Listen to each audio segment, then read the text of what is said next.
Olá, crianças, bom dia. Hoje nós vamos estudar ciências, tá bom? Da página 15 até a 27. Vamos lá? Pega o seu material e vem comigo, hein? Vamos falar um pouquinho sobre a luz e os materiais, não é?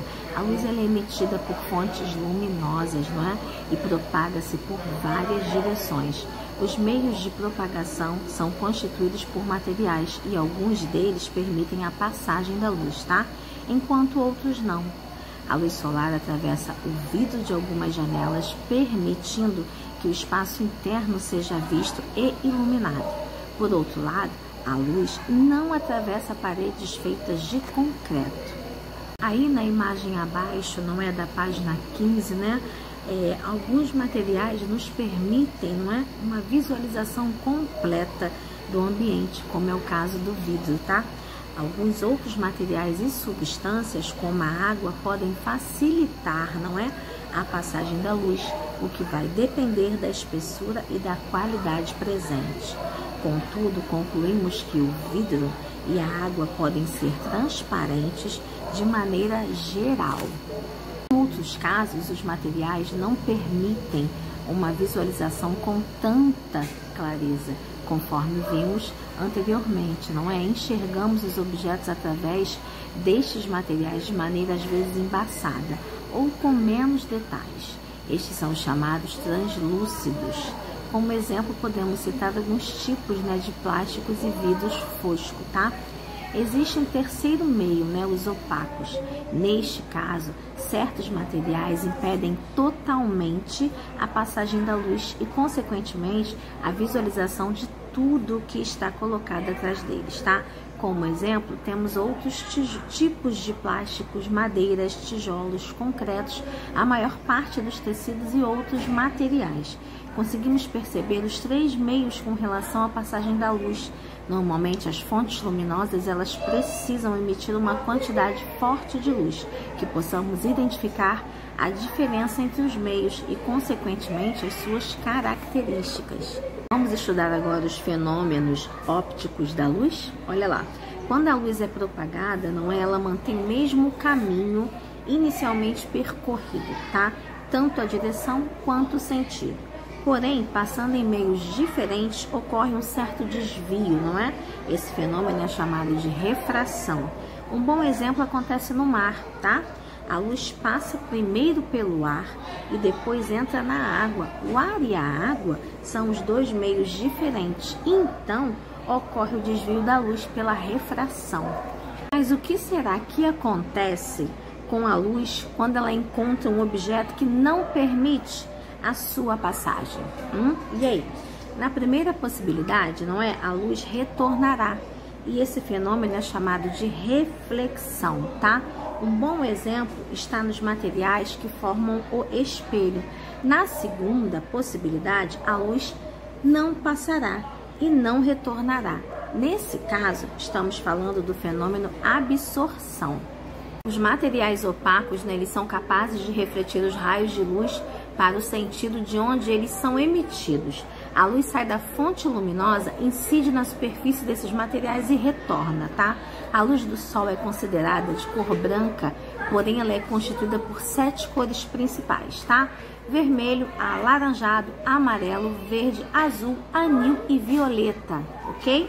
Após refletir em um objeto, a luz se propaga e é captada pelo nosso globo ocular, tá? Assim nós enxergamos as cores do objeto. Caso o objeto seja iluminado pela luz branca e apresente cor azul, isso indica que o objeto absorve todas as cores e reflete somente a cor azul.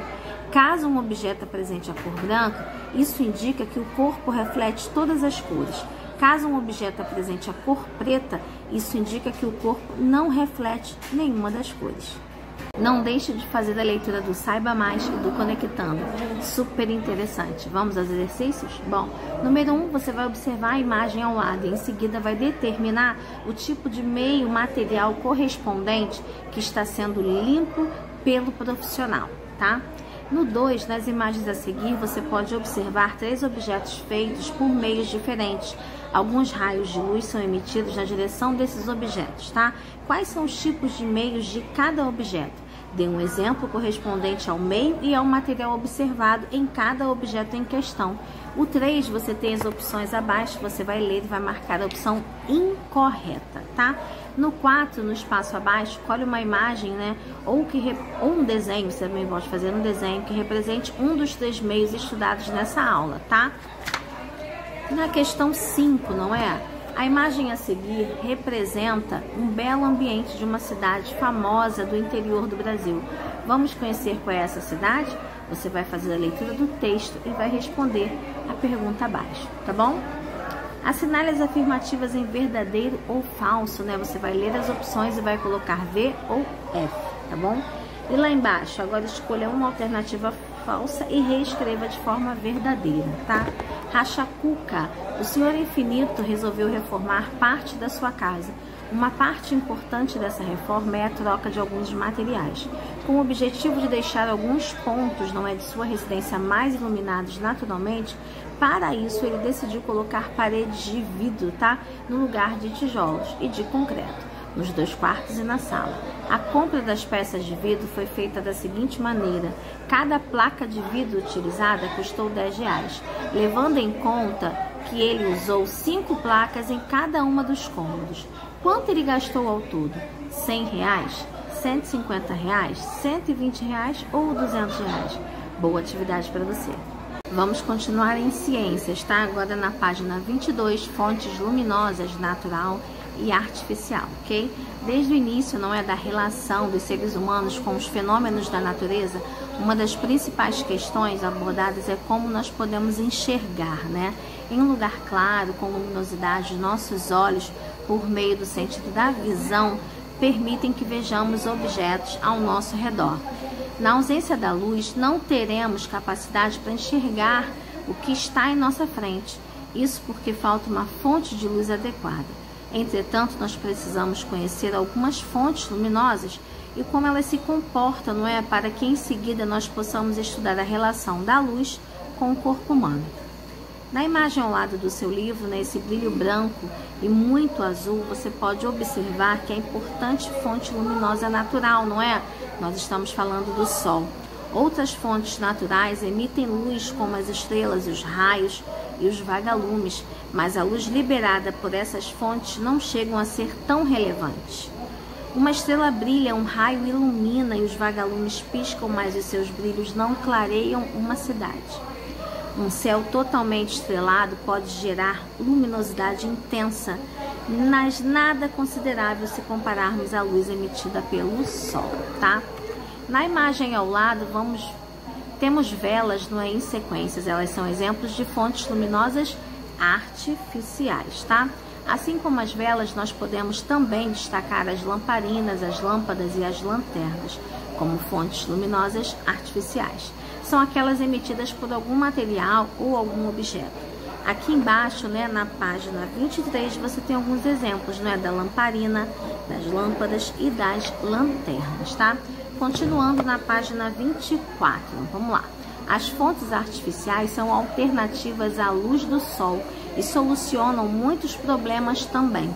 Em ambientes com ausência de luz natural e muitas vezes sem a possibilidade de energia elétrica, muitas fontes artificiais como velas, lamparinas e lanternas solucionam estes problemas, tá?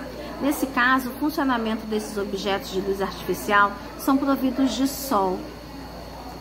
Caso, não é, o funcionamento desses objetos de luz artificial são providos de fogo, algum combustível, né, ou pilhas e baterias. Os lampiões, por exemplo, podem funcionar com um pequeno pedaço de tecido encharcado no querosene. Esses objetos, com auxílio do combustível, além de proporcionar iluminação para o local, fazem com que o fogo aqueça o ambiente. A luminosidade da Lua, né? A luminosidade da Lua, a Lua não emite luz própria. A luz que detectamos vindo dela nada mais é do que o reflexo da luz do Sol. O Sol ilumina a Lua e desta forma conseguimos enxergar o seu reflexo. Incrível, não é mesmo? Ao lado podemos ver a beleza que a Lua nos proporciona, tá? Aqui tem um Saiba Mais para você dar uma lida e ficar por dentro aí desse assunto que nós estamos conversando hoje, tá bom?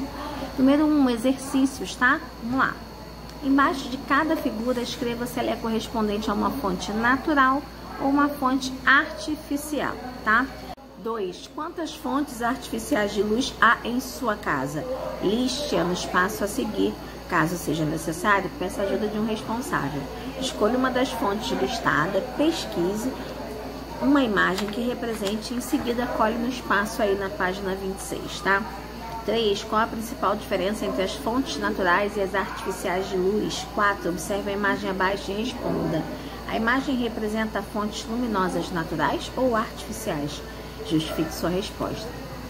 5. O Senhor Infinito explicou ao seu amigo que após determinada hora do dia, ele substituía uma fonte luminosa por outra em seu trabalho. O que ele quis dizer com isso? Vamos lá?